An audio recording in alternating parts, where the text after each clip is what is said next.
भंडारों के द्वार खुल जाएंगे और आशीष इतनी बरसेगी कि रखने की जगह न होगी।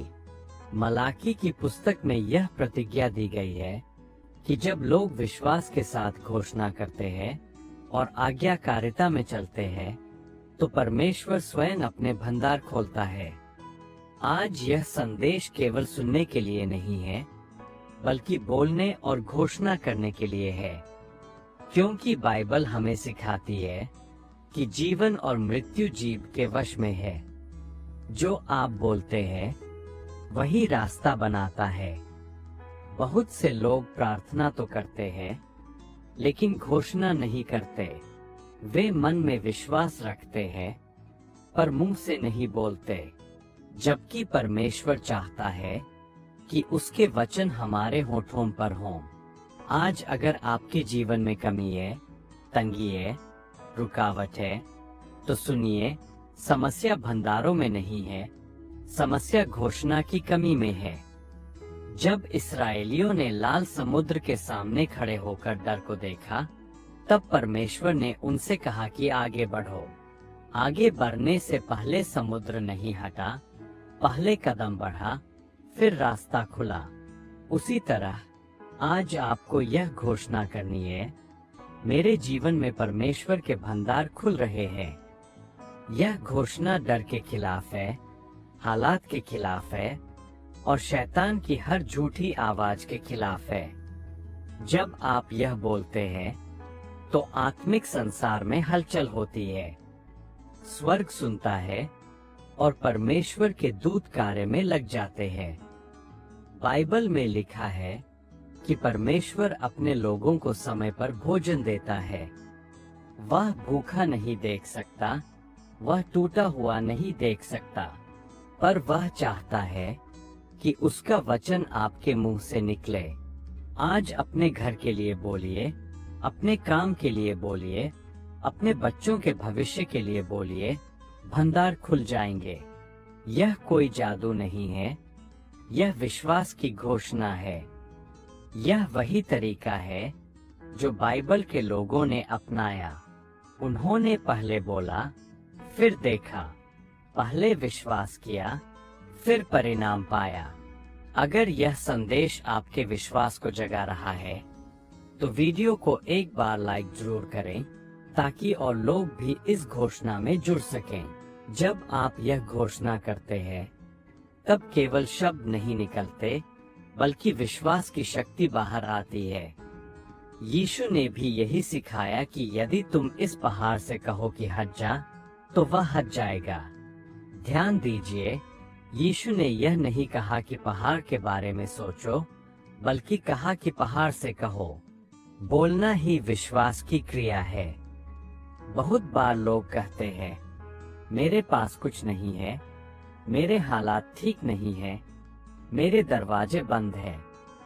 लेकिन आज यीशु आपको सिखा रहे हैं कि बंद दरवाजों को देखकर मत बोलो, बल्कि खोलने वाले परमेश्वर को देखकर बोलो, क्योंकि यीशु वही है जिनके हाथ में कुंजी है। जो खोलते हैं तो कोई बंद नहीं कर सकता। जब आप अपने मुंह से यह कहते हैं कि मेरे भंडार खुल रहे हैं, तब आप अपने अतीत की कमी से नहीं, बल्कि परमेश्वर की प्रतिज्ञा से जुड़ते हैं। यह घोषणा आपके वर्तमान को नहीं, आपके भविष्य को बदलती है। यीशु आज भी वही है जो 5 रोटियों और 2 मछलियों से भंडार बढ़ा देते हैं। वहाँ कमी थी, लेकिन यीशु की उपस्थिति ने आशीष को कई गुना कर दिया। अब इसी विश्वास में बने रहिए, क्योंकि आगे जो आने वाला है वह और गहरा है और परमेश्वर की सामर्थ और स्पष्ट रूप से प्रकट होने वाली है। अब जरा ध्यान दीजिए, यीशु ने कभी भी कमी को अंतिम सच नहीं माना। जहाँ लोग रुक गए, वहीं से यीशु ने काम शुरू किया। जब लोग बोले यहाँ कुछ नहीं है, तब यीशु ने कहा जो है वही ले आओ।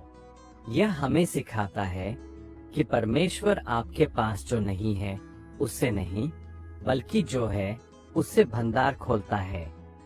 पर शर्त एक ही है, आप विश्वास के साथ बोलें। आज बहुत से लोग सोचते हैं कि हालात बदलेंगे तब मैं बोलूंगा, लेकिन बाइबल का सिद्धांत उल्टा है। पहले बोलो, फिर हालात बदलेंगे। पहले घोषणा करो, फिर भंडार खुलेंगे। यही कारण है कि शत्रु चाहता है कि आप चुप रहें, क्योंकि जब तक आप चुप हैं, तब तक वह सुरक्षित है। लेकिन जिस दिन आप यीशु के नाम में बोलते हैं, उसी दिन उसकी पकड़ ढीली पड़ने लगती है। यीशु ने कहा कि जो मेरे वचन पर विश्वास करता है, उसके भीतर से जीवित जल की नदियां बहेंगी। नदी कभी खाली नहीं होती। नदी का मतलब है निरंतर आपूर्ति। आज परमेश्वर यह दिखा रहे हैं कि आपके जीवन में सूखा स्थायी नहीं है। यह एक मौसम है और मौसम बदलते हैं, लेकिन परमेश्वर का वचन नहीं बदलता। जब आप कहते हैं कि मेरे घर में कमी खत्म हो रही है, तब आप केवल पैसे की बात नहीं कर रहे। आप शांति, स्वास्थ्य, संबंध और भविष्य की बात कर रहे हैं। क्योंकि परमेश्वर का भंडार केवल धन तक सीमित नहीं है। उसमें समाधान है, बुद्धि है, मार्गदर्शन है और समय पर मदद है। याद रखिए, जब एलियाह के समय में अकाल था, तब एक विधवा के घर में आटा और तेल खत्म नहीं हुआ। क्यों? क्योंकि उसने परमेश्वर के वचन पर विश्वास करके वैसा ही किया जैसा कहा गया था। आज वही परमेश्वर आपको सिखा रहे हैं कि विश्वास केवल सुनने से नहीं, बल्कि मानने और बोलने से सक्रिय होता है। अब अपने मन में यह बात बैठा लीजिए कि मैं परिस्थितियों के अनुसार नहीं बोलूंगा, मैं परमेश्वर के वचन के अनुसार बोलूंगा। लोग जो देख रहे हैं वह सच नहीं है। सच वह है जो परमेश्वर ने कहा है। और जब आप उसी सच को अपने मुंह से दोहराते हैं, तब स्वर्ग उसे पूरा करने के लिए आगे बढ़ता है। अब यहाँ एक बहुत गहरी बात समझिए। यीशु ने कभी किसी की कमी को छोटा नहीं समझा। चाहे वह अंधापन हो, बीमारी हो या रोजमर्रा की जरूरतें हों, यीशु हर कमी को छूते थे। लेकिन हर चमत्कार से पहले एक बात जरूर होती थी, और वह थी विश्वास की प्रतिक्रिया। कोई चिल्लाकर बोलता था, कोई आगे बढ़कर आता था, कोई केवल कह देता था, प्रभु, यदि आप चाहे तो मैं चंगा हो सकता हूँ। यह बोलना ही दरवाजा खोलता था। आज भी वही सिद्धांत काम करता है।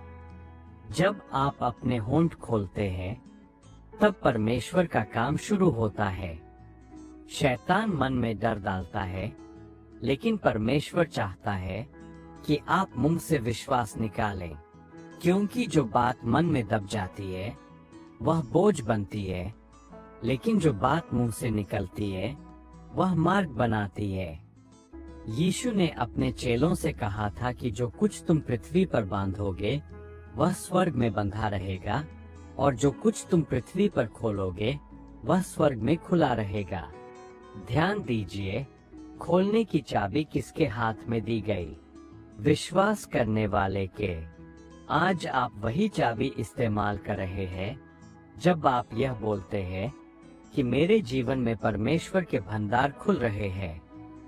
बहुत बार लोग कहते हैं, मैंने बहुत प्रार्थना कर ली, फिर भी कुछ नहीं बदला। लेकिन आज यीशु आपको सिखा रहे हैं कि प्रार्थना के साथ घोषणा भी जरूरी है। प्रार्थना परमेश्वर से बात है और घोषणा हालात से बात है। जब आप हालात से बोलते हैं, तब वे धीरे धीरे झुकने लगते हैं। अब इस बात को अपने भीतर गहराई से बैठने दीजिए। परमेश्वर कोई दूर बैठा हुआ दर्शक नहीं है। यीशु आपके साथ खड़े हैं, आपके शब्दों को सुन रहे हैं। जब आप बोलते हैं, तब वह उस वचन की पुष्टि करते हैं। यही कारण है कि बाइबल कहती है कि परमेश्वर अपने वचन को पूरा करने के लिए जागता रहता है। इसी सच्चाई के साथ आगे बढ़ते रहिए क्योंकि अभी और भी प्रकट होना बाकी है। अब इस घोषणा को अपने भीतर थाम लीजिए। यह केवल एक वाक्य नहीं है, यह विश्वास की मुहर है। जब आप कहते हैं कि भंडार खुल जाएंगे, तो आप यह स्वीकार करते हैं कि यीशु ही आपके जीवन के स्वामी हैं और वही आपकी हर आवश्यकता को जानते हैं। बाइबल कहती है कि जो परमेश्वर पर भरोसा रखते हैं वे कभी लज्जित नहीं होंगे। यह भरोसा आज आपकी आवाज में सुनाई देना चाहिए। आज यहीं पर ठहरकर यह समझ लीजिए कि परमेश्वर की आशीष समय पर आती है, सही तरीके से आती है और पूरी मात्रा में आती है। हो सकता है रास्ता वैसा न हो जैसा आपने सोचा हो, लेकिन परिणाम वैसा ही होगा जैसा परमेश्वर ने कहा है, क्योंकि वह जो कहता है वही करता है और जो प्रतिज्ञा करता है उसे पूरा भी करता है।